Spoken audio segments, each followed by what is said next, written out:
You're now diving into the fish tank. Dive up in that fish tank. Who that? Sitting down with Seth Living, OJ, Juice Man, ooh, and this is strictly for them true fans. Welcome back to the Fish Tank, right here on the Miami Dolphins Podcast Network. Seth Levitt, DJ Preach, and of course, the great OJ McDuffie. Juice, how you feeling today? What's up, Big Seth? Man, you know, we had to change it up a little bit. I think Vanessa put the call in to Leon and said we got to switch it up for these guys. You know, get them back in the Fish Tank studios, even though we can't be in front of each other. Juice, it's been a good run. We've had a couple of good players on here, some quarterbacks, some guys who put the rock in your hand from time to time. But some of these best stories have been in the past have come from the guys who are storytellers for a living. And what better way to keep that rolling than to bring in an award-winning columnist. Say that again. Say it again. Award-winning, like lots of awards. There we go. Lots of awards. Dave Hyde, welcome to the tank. And I like that introduction, guys, but the bar, you're setting the bar a little high. The secret of life is low expectations, okay? You got to put the pressure on you when you're in the tank. That's right. That's right. On, Dave. Hey, we're going to get into a lot of fun here today, Dave. But, you know, we do some research. As you know, we did a little pre-interview with you. And I jumped on Google and I typed in Dave Hyde and, you know, your Wikipedia page came up. But there's a picture. Have you seen your Wikipedia page? There's a picture associated with your bio. I want to know who this guy is. I mean, he's looking a little young. Is that the issue? Who's this guy over here in the corner carrying the orange crush all the way on the left-hand side there? I don't think that's you. Is that your dad? That I don't know who. Oh, that is my dad. Yeah. he's wearing Syracuse. I've never seen that picture before, but well, anybody who's looked for you on Wikipedia has seen that picture because that's what comes up. My dad played lacrosse at Syracuse right after Jim Brown, and so he's always I don't know what that garb is, but somehow I don't know the story behind that. I'm gonna have to ask him what that is. Well, you may want to. I don't know who adjusts your Wikipedia bio, but or maybe that's good. Maybe it's good, like a witness protection situation. I'm gonna have to tell him. He'll get a kick out of it. Yeah, right. He'll love it. Maybe he put it there. Well, I know he didn't put it there because his technology. He doesn't even know what Wikipedia is. Okay. You know, another thing we have in common besides, you know, being great Ohioans, you know, is, you know, as young guys, we had to interact with a legend in Coach Don Shula. I know you had to have some memorable moments and times with Coach and some experience in that. Can you tell us about a little bit of that?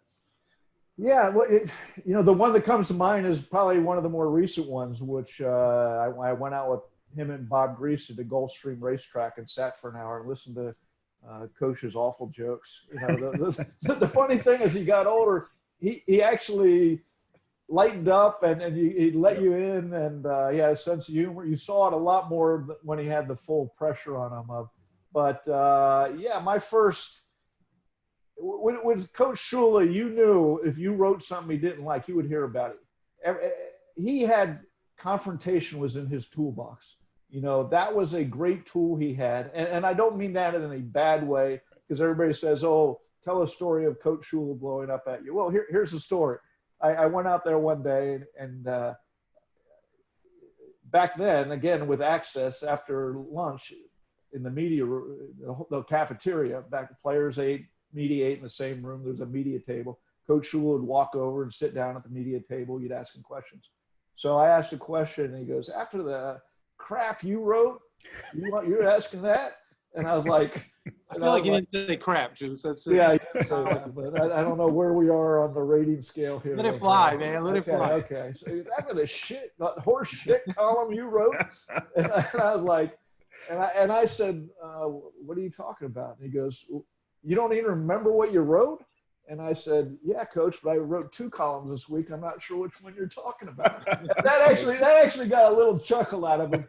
And the point being, if you gave you know, you couldn't just take it with him. If you gave something back a little, and he appreciated that. That's what he. And at the same time, sometimes you just had to let the thunderstorm roll over you. But he was very good.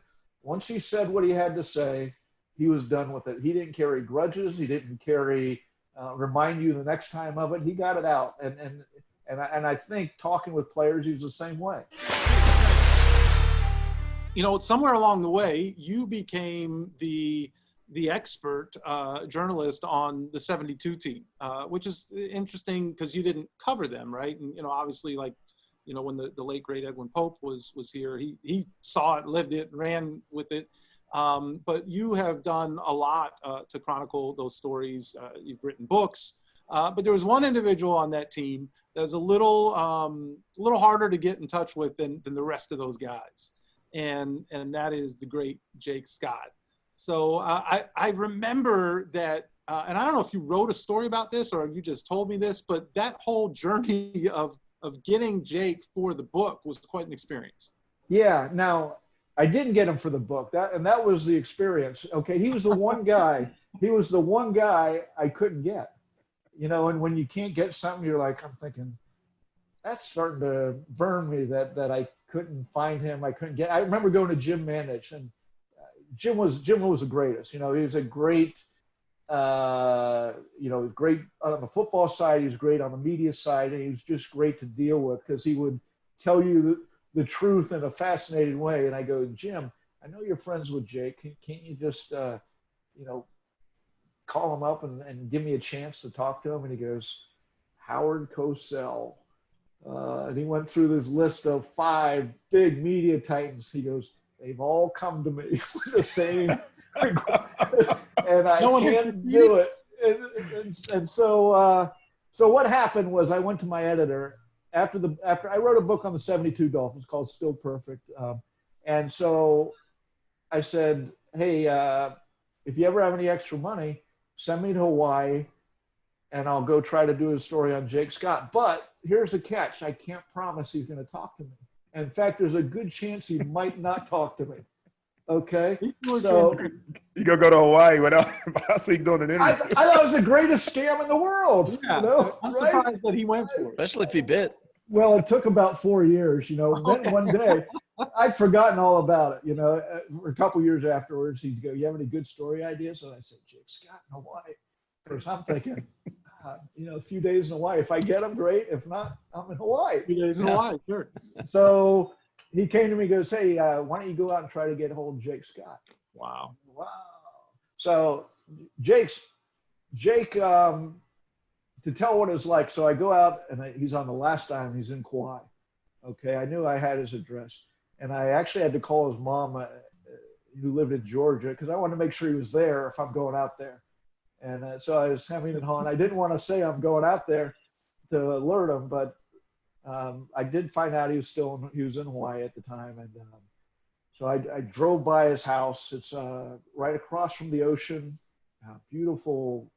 If you've been in Kauai, it's just a beautiful Honolulu Bay, the last town on the last island in the last state before you can drop into the Pacific Ocean. And sounds like it doesn't suck, Juice. Yeah, No, not at all. Doesn't. But Jake, now you got to understand, Jake personality.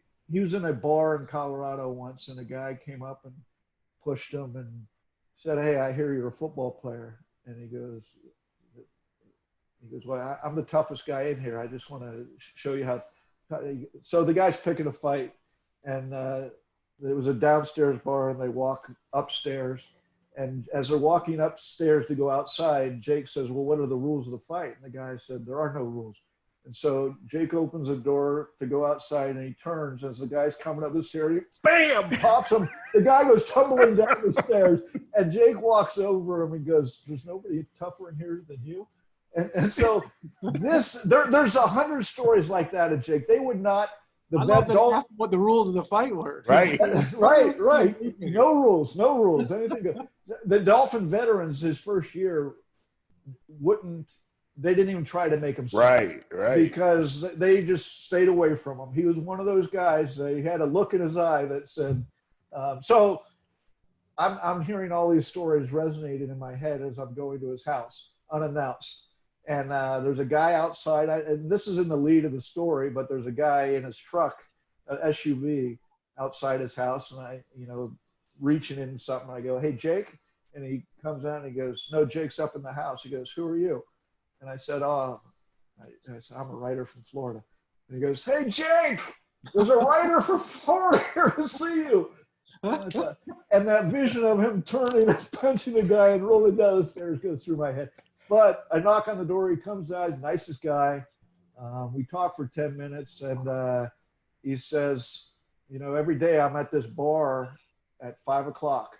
If you want to come in, we'll have a drink. Now, the bar, if you've seen the movie Descendants with George Clooney, these 3 seats that him and these 2 other guys sat in every day at 5 o'clock are prominently featured in that movie, where I'm drawing a blank on the main character besides Clooney, one of Jeff Bridges, I believe, or Bo Bridges, sitting in that seat, and the same 2 guys who sit next to Jake are in the movie. So we sat there from 5 o'clock till 1 in the morning and talked and told all the stories, great stories about, you know, he didn't get along with Shula, why he didn't, but just, you know, it was just a great, you know, when I'm thinking of back in my career, that was probably the most fun story to do. But you also had to run into some guys in the Dolphin locker room, and you talked about how nobody messed with Jake Scott, right? Well, one guy in the Dolphins, you know, was the first guy that hazed me, a guy by the name of Brian Cox. I know you know about B. Cox a little bit. You know? Oh, yeah. He wasn't afraid of me at all. So he wasn't afraid of me either. Yeah, I heard you got on his bad side at one point. Yeah, one time, so we're talking, you know, early 90s, I'm 92, 93, something like that. And you guys had just lost, you know, it was the year after the San Diego playoff loss. Bad loss. You're up like 21-3 at half, and I'm only telling this because it plays into the why you got upset. Appreciate it, Dave. Appreciate it. And so the next year you open. We'll call him this not beat writer on this. Yeah, no. You open against the Colts and you have a lead at half, and you end up losing that game. So I wrote a column, you know, a great, beautiful tone, I'm sure, saying, "Oh, nothing's changed." You know, bad loss to end one season, bad loss to. And I come out the next day, and Harvey Green, the PR guy, comes up to me and he goes, "Hey, can you not go in the locker?" And I'm like, I said, "What?" He goes, "Yeah, you might not want to go in the locker." And I was like, you know, he's trying to do his job and warn me and head off a confrontation. So I go, "Harvey, you know, I have to go in the locker." So I walk in the locker, and there on the whiteboard, you know, the grease board. And here, I don't know where we are on this podcast. Just go for it. We can edit it out later. Leon's as a reporter, I'll just quote what I saw, which was Dave Hyde. And I'm like, that might be a thing first. And I walk in, and as if I couldn't read that, and everybody else couldn't read that, he yells it from across the locker room. So I'm thinking, he quoted himself. He made sure that. Yeah, he made sure. Right. It wasn't anonymous. It wasn't anonymous. Yeah, he wanted you off for the writing. Yeah, I think he did sign it too. To be honest with you, I'm pretty sure it was signed. Was it COX? Did he put COX? Yeah. And of course, so I walk over at him, and he's yelling at me and da. And I have to admit, I really didn't understand why he was upset. Okay. Again, Dave, you didn't know why, right? Like, right. But this time I really didn't, because I'm thinking, you know, I didn't rip him. You know, I'm thinking, what did I write? Okay, I didn't rip. I don't even remember mentioning Brian Cox. And he was upset because he said they were, and he was right, they were 2 completely different losses. One game they got out physicaled, the other game they got out finessed, and how dare I compare one to the other. But anyways, and like anything else, you go up and you talk to him, he calms down. I'm like a little nervous in the light. You know, it's not a good situation to be in. Part of you is going humana, you know, just hoping that you don't stumble over words. But you know, it's a healthy thing to do. That's part of covering. If you write something, you have to go out there the next day and face the music. That's the way I was raised in the business. But fast forward, Brian Cox is an assistant again at the Dolphins for a brief period there with Parcells, I believe, and went out and talked to him. And you know, like anything else, you grow up, everybody moves on. It's not a big deal. But that day, it was a very uncomfortable deal. Yeah. to say the least. So So I'm glad, OJ, that you got the business too. It wasn't. Yeah, just, oh yeah, boy did I. I feel like everybody did, right? Whole sidelines in Cincinnati, and you know, Brian's wrath was felt in a lot of places. Well, you know, I got to talk about this one guy. I heard about this story. I know I'm saying it because Big Seth falls apart every time I talk about this guy. Oh, But I know where you're going. every time this name comes up, Seth falls apart. Bill Parcells. You know, I know you once wrote a piece that was complimentary of Bill Parcells, but it had, you know, unintentionally had a lasting effect that, you know, maybe you didn't expect. Dave, tell me about your relationship with Bill in this piece. Well, by the end, I really didn't have a good. I had a non-relationship with Bill, but for a while, Do you have a relationship with anybody like that, or did he have one guy, right? What's that? Did he have a personal relationship with Oh, anybody? did he? Yeah, he kind of snuck out the side door on everybody. Yeah. Which is something that was very weird to me. I hadn't seen that before in sports. I've always wondered what's the best way to exit.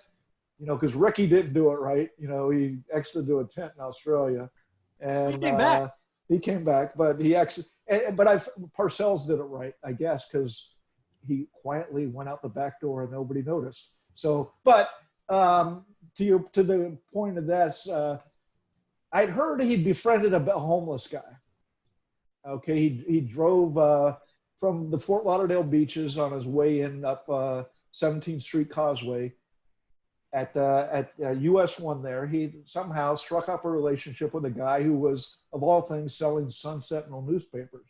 But he was homeless, you know, staying on the corner hawking newspapers. And I thought, well, that's weird. And so, you know, you're always looking for offbeat stuff in my business. And I'm going to go try to find that guy. So I'd get up at 5 a.m. for 4 or 5 days. And I'd try to find this man. And finally, I got him, and we went over to like McDonald's and we had breakfast, and I talked to him, and he's telling about, Parcells will drive up in his car and he'll buy a paper, and we started, if it's a red light, we'll talk about football for the amount of the red light, then he'll go, and over that they struck up a friendship. Okay, and Parcells, to his great credit, helped the guy back on his feet. He helped him get identification papers that he needed, which allowed him to get a job. And so to his great credit. But one of the stories that came out of it was before the 2008 draft. And Parcells is debating, does he take Jake Long or Matt Ryan, the quarterback or the tackle or the quarterback, right? And so he asked the homeless guy, he goes, in their conversation, you know, hey, would you take the quarterback or the tackle? And John, the homeless guy, says, "Oh, you got to take the tackle." Oh. Now this guy was a very strong opinions. There was no gray area in his answers of anything, and you got to take the tackle. And Parcells says, "Why is that?" And he goes, "Who's going to protect the quarterback?" So I've always thought there's been a Chauncey the Gardener type decision made on that instrumental draft where they took Jake Long, they passed on Matt Ryan because a homeless guy told Bill Parcells. Right now. Oh, man. Well, Dave, thank you for taking the time, man. I know it's kind of crazy days right now trying to cover sports, and there's a lot of questions as to will we even have the football that we want to have. But we're certainly hopeful that we will have football, and can't wait to read what you have to say about this year's team and everything else. Thanks for having me, breaking up my shelter at home. You know, it's good. It's good to actually talk to people, even if it's our business now has become Zoom. So, but great. Enjoy your guys' podcast. Keep up the good work. Hey, thanks for diving in, Dave. Dog man, what attitude we about to